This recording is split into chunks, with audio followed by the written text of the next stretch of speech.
It has been a full day. I ended the day sending 5 proposals and then checking my calendar to make sure that I had blocked out time when I will be doing other things. And it just reminded me of when I first thought of doing this, and I thought about how would I create a schedule where I could make time to coach and to teach and still do the things that I had to do. In the beginning, I did not do a very good job of it. And to be honest, there are parts of my life where I'm still cleaning up from not handling the transition of that season. But I learned the lessons and I'm making the adjustments. And I want to encourage you, your life today is not going to look like the vision that you imagine. It's not going to look like the dream right away. But what you do is you create a blueprint, you create a standard, and then you create a plan. And I'm sitting here with my planner. And just before I get up from here, I'm going to make sure that I've written down the things that I have to do tomorrow. I use pen and paper. I do use Google because it integrates with my Calendly, and I can't get Calendly to integrate with my paper planner. So I still have to use the Google, but nothing beats pen and paper for me. And I try to take everything that I can off my phone and off the computer because then it makes me have to be tethered to this device constantly. And I don't want to live a life where I'm constantly checking my phone or I'm constantly online. So I try to actually plan pockets of my day where I'm not on this thing. My laptop is behind me, or I'm not on this phone like I'm recording on my phone right now. So when I go to bed, I'm actually going to take a book with me and I'm going to take my journal. Very often I sleep with my journal under my pillow because I get up in the middle of the night and I've had a dream or I've had a thought that I want to write down. But I'm saying all this to say because I have developed a lifestyle where I've learned myself. I've learned myself and I'm learning myself. I'm allowing myself to discover the parts of me that maybe I ignored or maybe I suppressed or that I haven't been introduced to yet, but I'm open to it all. And I was thinking today as I was checking my calendar that this has just now become a part of what I do. And I remember in the beginning when I first opened the Calendly and I was like, all right, yeah, I'm going to do coaching. I'm going to set up this coaching. And then I would actually forget. I would actually forget to check to see if anyone booked a call. And I'm like, girl, what are you doing? Like, how can you say that, you want to do this and you're not even checking your calendar? And it was because there was a part of me that still didn't believe that I could do it. And I had to think ahead.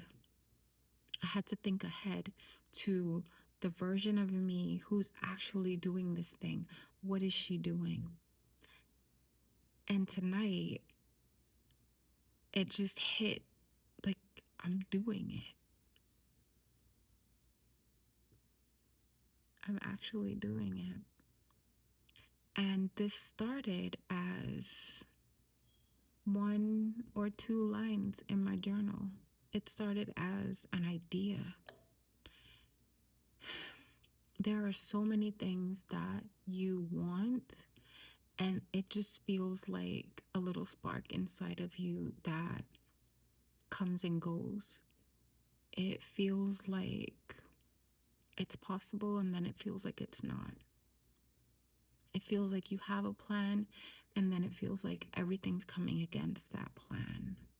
But you have to decide, like, is this something that I really want to pursue? Is this something that I really want to develop? And then do what it takes to get to that point.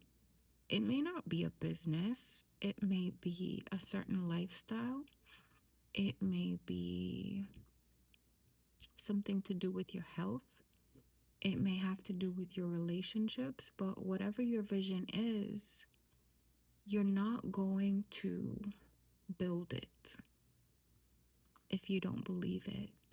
And I love one of the quotes that I often hear from Marshawn Evans Daniels. She says that what you believe, you build, and what you doubt, you delay. And it's so easy to blame other people. It's so easy to blame the situation. But the truth is that much of our life experience is what we create. It's what we actually create. So it's up to us to create a life that matches the dream. Create a lifestyle that matches what we're hoping for. Create a lifestyle that matches what we want to create in the future. The lifestyle you create now has to match the life that you want to create in the future. So I remember one of the things I had to start doing was blocking out my time and not filling up my days with things that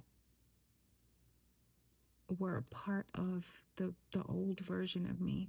So that meant that if my working hours were going to be 9 a.m. to 1 p.m., which they are, that meant that during that time, I'm not going to schedule doing laundry. I'm not going to be cooking. I'm not going to be cleaning the house, because when I have VIPs and I have sessions of time that are blocked, I need to be able to focus on those women. I need to be able to give them my full attention. So I had to start to live my life as if I already had those clients.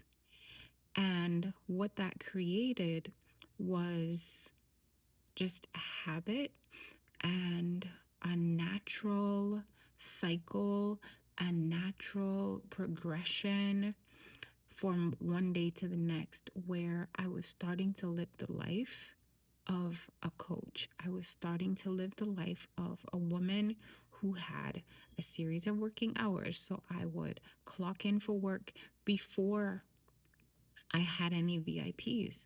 I would sit here, and if I was doing something, I was doing something related to the business. It might have been a webinar. It might have been journaling. It might have been working out some systems on Canva, creating PDFs and things like that. It might be scheduling, working on my own planner, revising my planning system, working on the business, figuring out what are the questions that I could be asking clients, all these different things I did during those working hours. I had to honor my time, the time that I said that I was going to allocate to coaching, even before I had anyone to coach. Because if I didn't, then the second that someone actually booked a call, I would be scrambling. I would be freaking out, and I would not know what to do. I would not know how to allocate the time, because I would have had all these things in the air. So when you're working towards a specific thing, one of the things that I was sharing um, yesterday with the VIP is planning, and how important planning is, and how we take things for granted. We have 24 hours in a day and we make these to-do lists, but we never allocate the time to do the thing. So it's literally writing down, when am I going to do my laundry? When am I going to cook? When am I going to wash the dishes? When am I going to work? When am I going to sleep? When am I going to pray? And it may seem boring and it's not sexy. It may seem very mundane, but I'm telling you, when I do this religiously and I do this diligently, I have so much more peace and I have so much more purpose in my days because I have allocated the time and I'm honoring the things that I said I wanted to do, and I'm honoring myself by giving myself the space and the grace and the time to get things done. So dreaming is great. Being a visionary is great. We need to plan also. And you don't have to suffer, right? You don't have to suffer and you don't have to give up your standards. You have the same 24 hours as everybody else, and you can do a lot more in 24 hours than you think. You can't do everything, and you're going to have to be okay with that. But there's a lot that you can do. There's a lot that is possible for you, but you have to believe that it's possible and you have to start setting up your life for it to happen. I hope this helps. Blessings on your journey. I'll talk to you soon.